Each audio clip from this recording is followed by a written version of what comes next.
اس میں ذاکر جعفر نے, جو کہ ظاہر جعفر کا باپ ہے, اس نے معاون کا کردار ادا کیا ہے.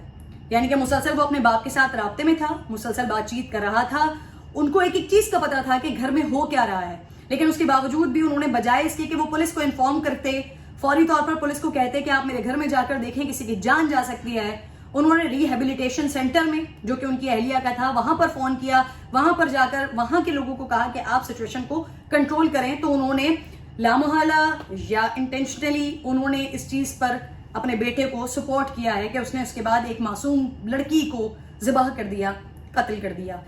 بہرحال جی,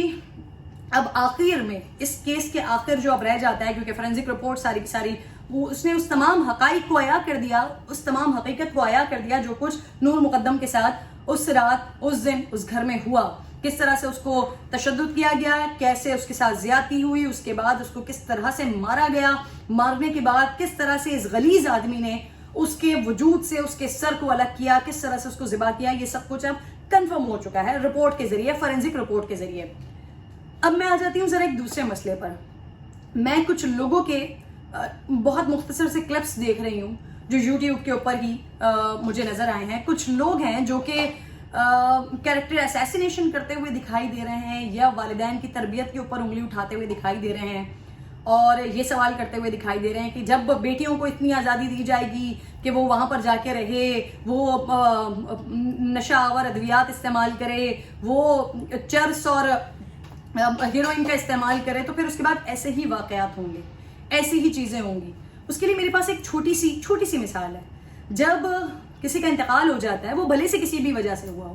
گردے خراب ہو گئے, پھیپڑے خراب ہو گئے, سگریٹ نوشی کی وجہ سے مر گیا, شراب نوشی کی وجہ سے مر گیا, جب کوئی مر جاتا ہے تو ہم کیا کسی کے گھر میں جب تعزیت کے لیے جاتے ہیں تو ہم اس کے لواحقین کے ساتھ جو تعزیت کر رہے ہوتے ہیں, کیا ہم اسے یہ کہتے ہیں کہ دیکھا ہم تو کہتے تھے نا کہ شرابی ہے, یہ سگریٹ پیتا ہے, اس وجہ سے یہ مر گیا؟ نہیں, ہم اس کے باوجود بھی اظہار تعزیت کرتے ہیں, ہم ان کو احساس دلاتے ہیں کہ غم کے اس موقع پر ہم آپ کے ساتھ ہیں. تو پھر یہ کون سے لوگ ہیں جو ایک عورت, وہ کیسی بھی تھی, وہ ظاہر جعفر کے ساتھ رہتی تھی, اس کے ساتھ کوئی بھی طریقہ تھا, کوئی بھی تعلق تھا, لیونگ ریلیشن شپ میں تھے نہیں تھے, وہ اپنی دوستوں کے ساتھ بیٹھ کر چرس پی رہی ہے, وہ کچھ بھی کر رہی ہے, لیکن اب وہ اس دنیا میں نہیں ہے. وہ دنیا کی سب سے بد کردار ان لوگوں کی نظر میں اگر وہ عورت تھی بھی, تب بھی وہ مظلوم عورت, اس کو ذبح کر دیا گیا, اس کی جان لے لی گئی. کسی کے پاس بھی یہ حق نہیں ہے کہ وہ دنیا کے سب سے بڑے گنہگار کے ساتھ بھی یہ طریقہ اختیار کرے. تو پھر یہ کون سے لوگ ہیں جو اس وقت یہ سبق پڑھا رہے ہیں کہ اپنی بیٹیوں کو روک لیں؟ اسی وجہ سے یہ واقعات ہوتے ہیں.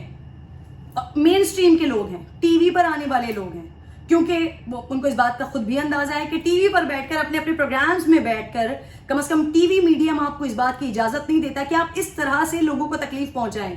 کہ ایک بچی, ایک لڑکی, ایک معصوم جان جو قتل ہو گئی, ذبح ہو گئی, آپ اس کے ماں باپ کی تربیت پر انگلیاں اٹھائیں,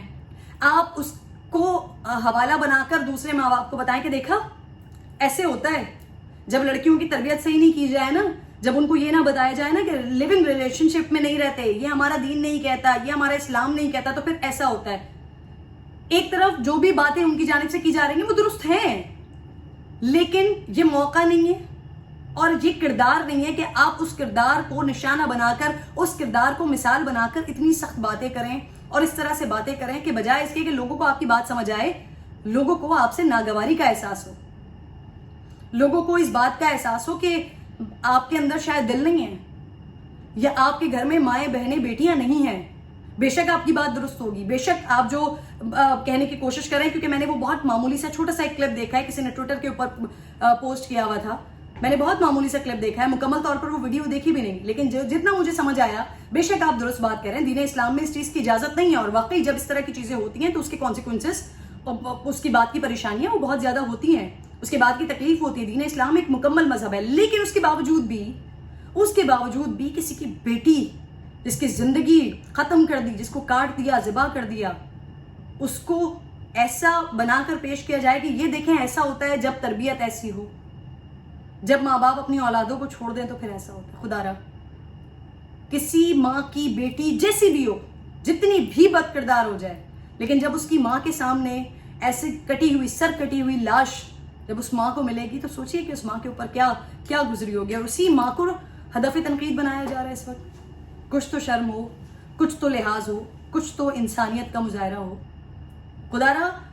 بہت سارے ٹاپکس ہیں, بہت ساری باتیں ہیں کرنے کے لیے. سب اپنے اپنے ٹی وی چینلز, اپنے اپنے یوٹیوب چینلز سب چلا رہے ہیں. بہت سارے ٹاپکس ہیں. اگر آپ کے اندر اتنی سختی موجود ہے, اور میں اگین یہ بات کہہ رہی ہوں کہ ایک طرف آپ صحیح نشاندہی کر رہے ہیں, لیکن جس کردار کو آپ ہدف تنقید بنا کر, یا جس کردار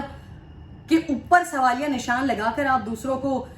تربیت دینے کی یا دوسروں کی تربیت کرنے کی کوشش کر رہے ہیں, یہ طریقہ غلط ہے. اس تکلیف کا احساس کیجئے جو میں نے ابھی بتایا کہ ایک ماں کو جب اس کی سر کٹی ہوئی لاش اس کی بیٹی کی ملی ہوگی تو اس کے اوپر کیا گزری ہوگی. احساس کیجئے, شاید اس تکلیف کا احساس ہو جائے. بہرحال جی, آپ تمام لوگوں کا بے حد شکریہ کہ آپ میرے چینل پر تشریف لائے. ایک بار پھر آپ سے گزارش کروں گی, اگر آپ نے سبسکرائب نہیں کیا ہے تو سبسکرائب کر لیجئے. کمنٹ ضرور کیجئے گا, اپنی رائے کا اظہار ضرور کیجئے گا. اللہ نگہبان.